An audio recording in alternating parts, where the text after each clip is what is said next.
Olá, queridas irmãs, queridos irmãos. Estamos aqui mais uma vez para o quadro Momento do Evangelho no canal do Lar Ismael no YouTube. Com muita alegria, pedindo a Jesus, nosso divino mestre amigo, para que possa envolvê-los com muito carinho, com muita luz, com muito amor. E nesse momento em que passamos por esta turbulência pandêmica, necessitamos mesmo de colocarmos Jesus dentro dos nossos corações, que nós possamos ser mais otimistas e confiarmos na providência divina. Então, dando prosseguimento ao estudo do nosso Evangelho segundo o Espiritismo, temos no capítulo 8, Bem-aventurados que têm puro coração. Vamos iniciar esse capítulo com a simplicidade e pureza de coração. Então, no item 1, bem-aventurados que têm puro coração, porque verão a Deus. Mateus, capítulo 5, versículo 8. Apresentaram-lhe, então, algumas crianças, a fim de que ele as tocasse. E, como seus discípulos afastassem com palavras ásperas os que lhes apresentavam, Jesus, vendo isso, zangou-se-lhe e disse: Deixai que venham a minhas criancinhas, e não as impeçais, porquanto o reino dos céus é para os que se lhe assemelham. Digo-vos em verdade que aquele que não receber o reino de Deus como uma criança, nele não entrará. E, depois de as abraçar, abençoou-as, impondo-lhes as mãos. Marcos, no capítulo 10, versículo 13 a 16. A pureza do coração é inseparável da simplicidade e da humildade. Exclui toda ideia de egoísmo e de orgulho. Por isso é que Jesus toma a infância como emblema desta pureza, do mesmo modo que a tomou como o da humildade. Poderia parecer menos justa essa comparação, considerando-se que o espírito da criança pode ser muito antigo e que traz, renascendo para a vida corporal, as imperfeições de que se não tenha despojado em suas precedentes existências.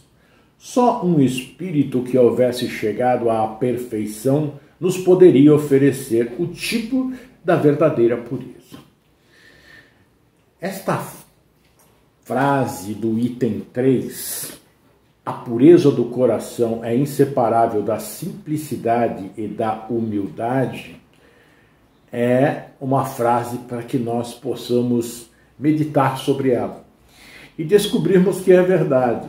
Sem estarmos puros no coração, nós não somos nem simples e nem humilde. Nós não afastamos o orgulho e nem as ideias egoístas.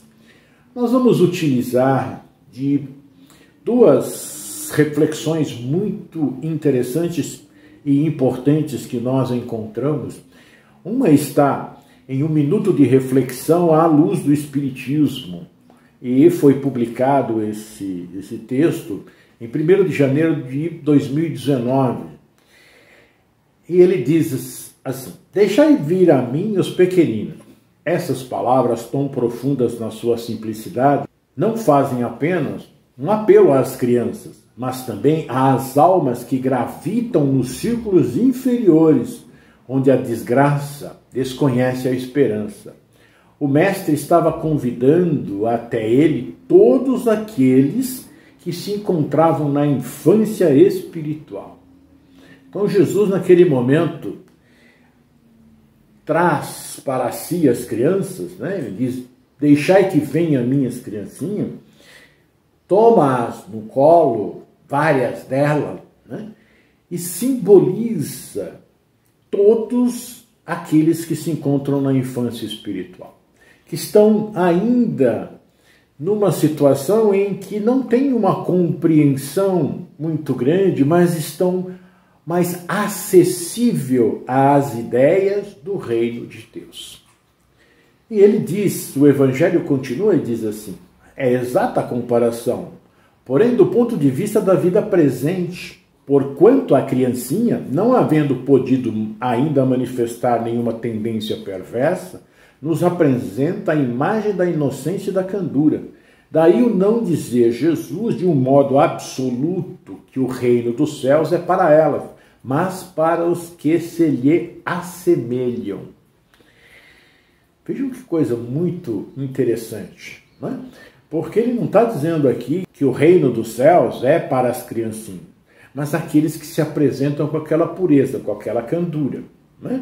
E na revista O Consolador, em Elucidações de Emmanuel, que foi publicada em 10 de abril de 2011, nós encontramos uma frase que diz-nos assim: não nos esqueçamos, porém, de que a psicologia do homem comum ainda se enquadra na esfera de análise devida à criança. É por isso, talvez, que Jesus, por mais de uma vez, deixou escapar o sublime apelo: deixai vir a mim os pequeninos. Então, ele está nos dizendo aqui que nós, seres, né, que somos comuns, não temos nada de excepcional, aqueles que são simples, eles assemelham-se à pureza das crianças. E ele chama a si esses que têm esta disposição de compreender a mensagem do reino de Deus. Então ele continua no item 4, ele faz uma pergunta: pois que o espírito da criança já viveu, por que não se mostra desde o nascimento tal qual é? E resposta: tudo é sábio nas obras de Deus.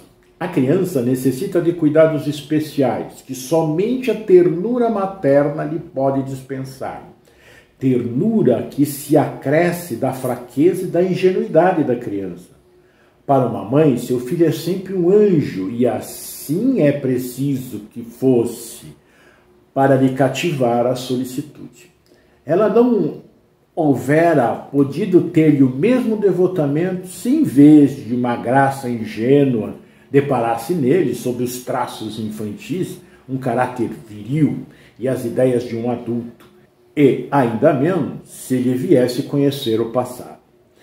A providência divina é maravilhosa, né? Então, quando nós recebemos a oportunidade da reencarnação, para que chegamos num corpo frágil, infantil, cheio de graça, com feições meigas, cheio de paz, para que aqueles que nos recebem como Pai tenham para conosco os cuidados necessários para que não venhamos a desencarnar prematuramente. E com aquela graça que nós recebemos as crianças, com aquele carinho por aquele ser que parece realmente um anjo, não é? Nós vamos dispensando todo o carinho, todo o respeito, todo o amor àquele ser, alimentando, cobrindo para que não sinta frio, tomando todos os cuidados de higiene para que não fique doente. E temos uma ternura muito grande, um amor muito profundo por aquele ser. E quando chora, nós procuramos logo saber quais são as suas necessidades para supri-la de imediato. E depois vem aquele sorriso cativante, não é? Se fosse de uma forma diferente, como ele diz aqui, nós não teríamos essa solicitude. Eu li uma vez sobre o porquê que a criança chora. E é tudo tão providencial que ele disse que a criança chora, porque se a criança só sorrisse, nós a deixaríamos até de alimentá-la, não perceberíamos as suas necessidades, não saberíamos quando estar com dor, né? Então ela chora, nós procuramos rapidamente o que está lhe incomodando para poder sanar. Deus é maravilhoso. E na revista O Consolador, de abril de 2011, nós encontramos nas elucidações de Emmanuel também algumas frases que nós vamos pincelando de acordo com o texto. E ele diz assim: o mestre não demonstrava atitude meramente acidental junto à paisagem humana areolada de sorriso infantil. Aludia, sim, à tarefa bem mais profunda no tempo e no espaço, Sabia ele que durante séculos a grande questão das criaturas estaria moldada em necessidades educativas.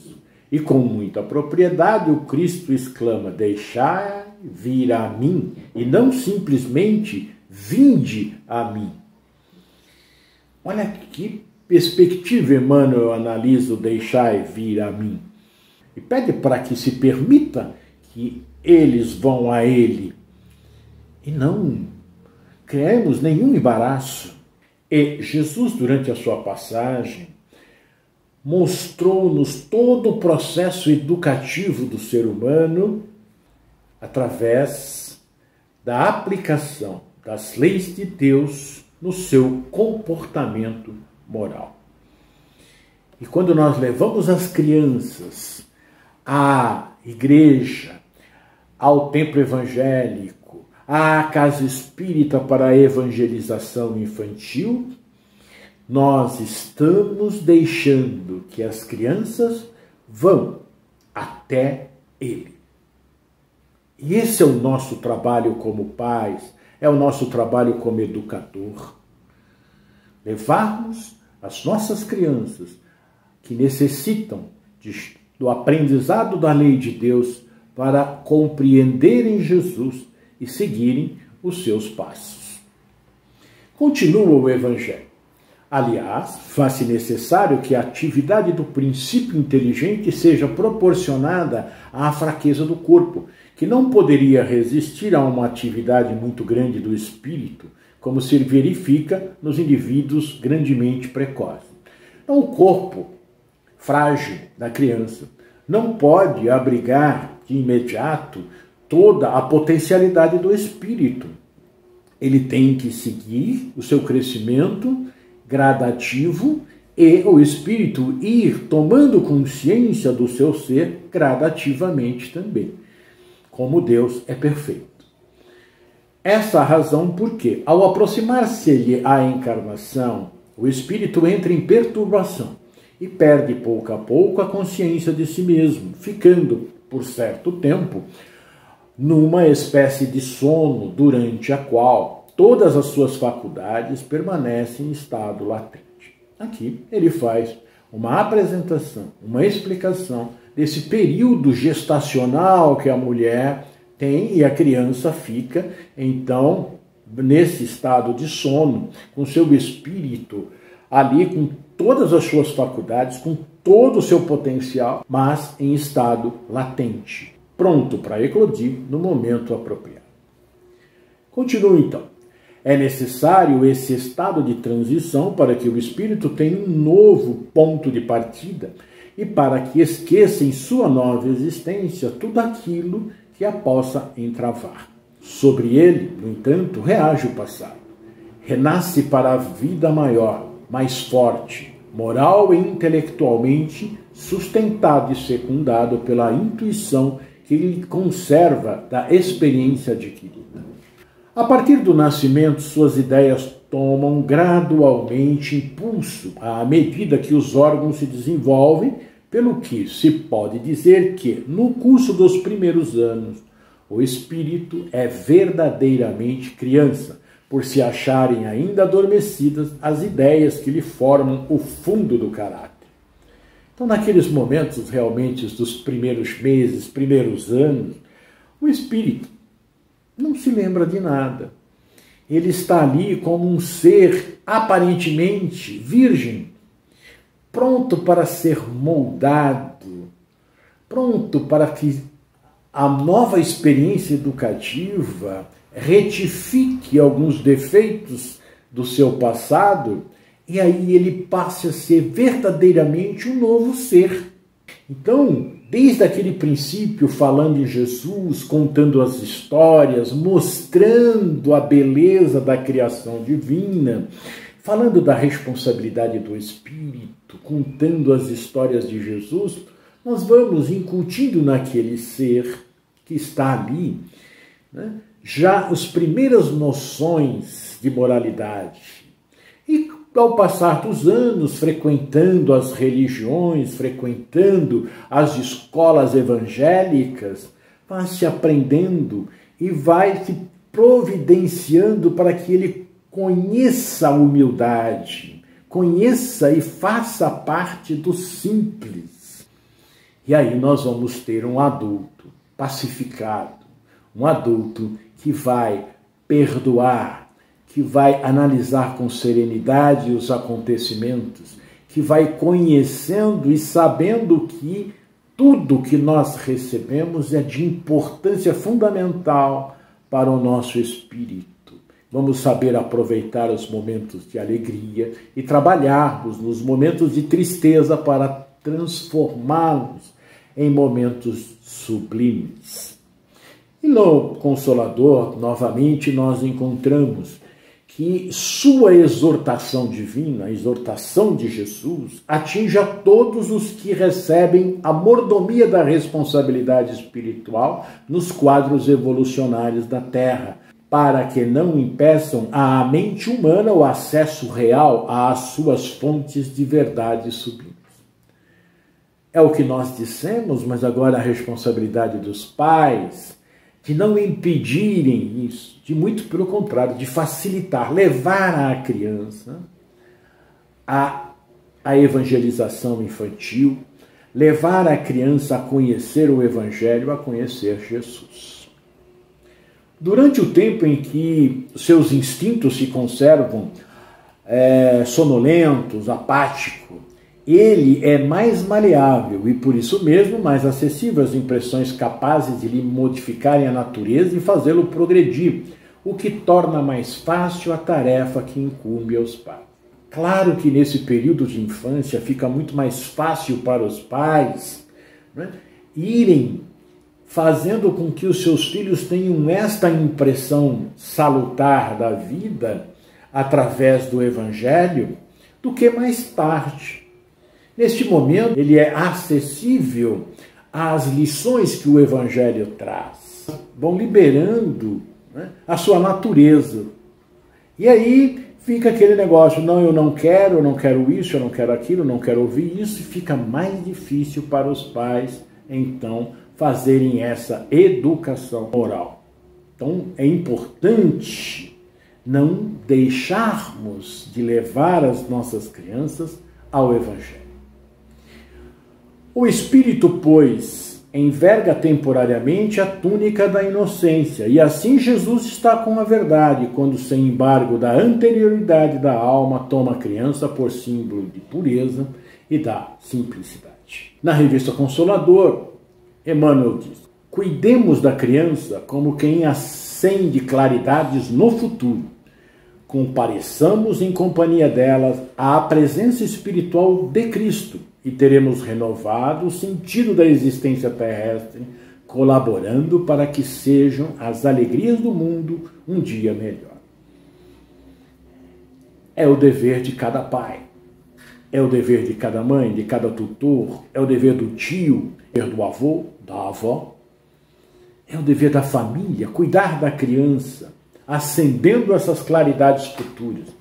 Eu não preciso querer, neste momento, que meu filho seja o presidente da República, mas eu preciso que ele seja um trabalhador ativo na seara cristã. E esse trabalhador ativo é aquele que tem humildade, simplicidade e aprende a prática da caridade, o amar a Deus sobre todas as coisas, de todo o coração, de todo o teu entendimento, de todas as tuas forças, e ao próximo como a si mesmo.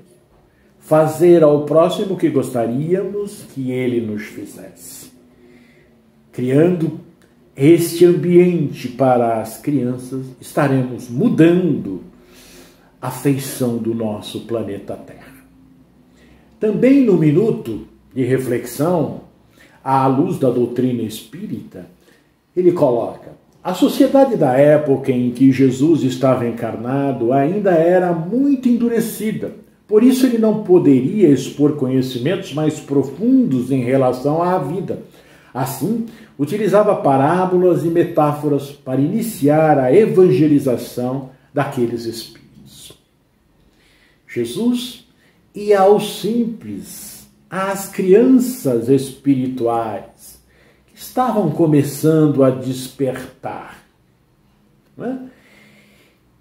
Ora, todos os seus ensinamentos foram como sementes de luz plantadas nas almas que o ouviram, inclusive naquelas que o perseguiam e zombavam de seus esclarecimentos sobre a vida espiritual e o modo que devemos encarar a vida terrena. Como guia da humanidade terrena, amorosa e pacientemente, começou a revelar o que até então era segredo para a maioria, indo ao encontro de todos, mas principalmente dos sofredores, pobres e marginalizados da sociedade. Cada palavra e cada ação sua eram bálsamos que suavizavam as chagas tanto do corpo quanto da alma. Jesus aqui trabalha a infância espiritual de cada um de nós, trazendo a sua mensagem de forma que toque o nosso coração. E nós não devemos impedir ninguém de que vá ao seu encontro. Assim, sendo Jesus o nosso exemplo, devemos nos orientar por sua conduta respeitosa diante de todos aqueles que estavam ao seu redor. Angustiados e sofredores, zombeteiros e maliciosos, ricos e pobres, homens e mulheres, jovens e idosos, sem esquecer da natureza e dos animais. Nós também temos condições de plantar algumas sementes de amor, gentileza, fraternidade e esperança nas almas com as quais nos encontramos durante a vida. Algumas ficam ao nosso lado por quase uma encarnação inteira. Outras, porém, ficam apenas o tempo necessário para aprender algo ou ensinar algo. De qualquer forma, deixemos algo bom na memória deles. Pautemos nossas ações e palavras no respeito. Deixemos vir até nós os pequeninos que têm sede e fome de fé e consolação. E doemos para eles o amor que já conseguimos desabrochar em nós. Então, meus queridos irmãos, aqui nós temos uma página belíssima, Deixai vir a mim os pequenos. Nós vamos trabalhar com as nossas crianças, nós vamos trabalhar também conosco mesmo, porque ainda somos crianças perante Jesus. Mas ele nos alerta aqui, nesta página maravilhosa do Minuto de Reflexão à luz da doutrina espírita, que também nós temos a condição de plantar a semente da esperança, do amor, da fé, da caridade nos corações daqueles que caminham junto conosco. Sempre haverá mestre, sempre haverá o aluno. Uma hora nós podemos estar na condição de aluno que tenha a capacidade de ensinar alunos que ainda estão em aprendizado inferior ao nosso. E esse ainda vai ensinar aqueles que estão inferior a eles. Mas se essa corrente for respeitada, e esses ensinamentos forem os ensinamentos que nós recebemos do Mestre e que estamos saindo a semear, o fruto será muito doce. E nós teremos apaziguado muitos corações. E nesse momento de pandemia, meus queridos irmãos, aonde a dor está em todas as partes e travestida de várias formas, é a fome, é a própria doença, é a saudade do ente que partiu, é o desespero porque perdeu o seu negócio, porque perdeu o seu emprego, a falta de perspectiva, ter que ficar dentro de casa, ter que trabalhar com medo,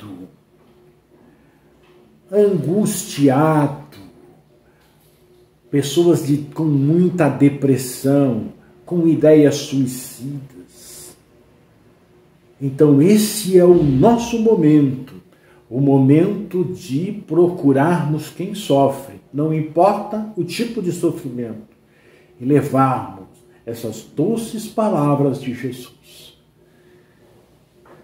E aqueles que têm os seus entes queridos numa dessas situações, Não os impeçais de ir a Jesus. Hoje, nós não podemos levar o nosso ente querido à igreja, não podemos levar ao templo, não podemos levá-lo à casa espírita. Mas Jesus está em todos os lugares. E através da oração, através do pensamento de muita fé positivo, nós conseguimos neutralizar muitas dores. E os grupos das casas espíritas estão abertos para o diálogo fraterno, para que nós possamos conversar com pessoas preparadas que vão nos orientar o estudo do Evangelho, vão nos orientar a nós tomarmos a nossa água fluidificada, a fazer o Evangelho no lar, pelo menos uma vez por semana, mas termos um momento durante o dia e outro durante a noite para comunicarmos-nos com Jesus através da prece, pedindo também, não só por nós, mas por aqueles que estão passando por grandes dificuldades. Os grupos de estudos em todas as religiões, grupos de estudos virtuais, eles estão funcionando. Grupos de irradiação. Devemos procurar Jesus. E aqueles que estão do nosso lado devem nos incentivar. Não devem impedir-nos em hipótese alguma. A dor, ela só para quando a compreendemos, quando a acolhemos com carinho, como a nossa mestra, que vai fazer-nos crescer. Sejamos, então, as crianças. Vamos a Jesus e que ninguém nos impeça. Passemos pelos obstáculos que nos impedem de chegar a Ele e vamos deitar em seu colo e sentirmos a sua amorosidade e sermos eternamente felizes. E que o Senhor abençoe a todos nós.